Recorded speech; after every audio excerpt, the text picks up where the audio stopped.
Come along with me as I show you how I blocked my Astraeus sweater. First, before blocking, I take some key measurements such as the length and the bust to see what they are pre-blocking to know what I need to stretch them to once the sweater is wet. I then add some lukewarm tap water to my orange bin as well as some wool wash. I like to use water that is just barely warm because I don't want my sweater to felt once it's wet. Don't worry, all the suds go away because this is a non-rinsing soap.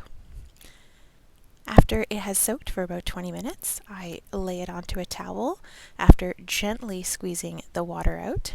The towel is then used to get the last bits of water out. I like to lay it as flat as I can before rolling it up in the towel. As you can see here, I'm trying to keep the sweater in its finished shape so that it doesn't get wrinkly or folded in a weird way. Once I have it rolled up, I then squeeze it together and push as much water as I can get out of it. It's a beautiful sunny day, so I'm going to block my sweater outside and hope the heat from the sun helps it to dry faster. I just got these mats from Canadian Tire. You don't need the fancy expensive ones that have the grid lines on them. They are very helpful, but for me, I don't find that I need to use them. I just use these ones because they're bigger, and most of my knits are big, so I need bigger blocks.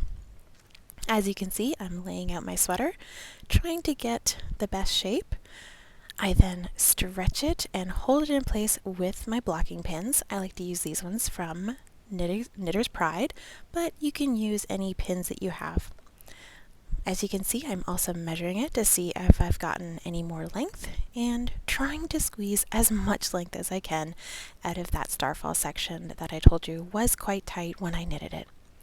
And now I'm all done, and it's time for the sun to do its work and block my sweater. And here is how lovely my sweater turned out.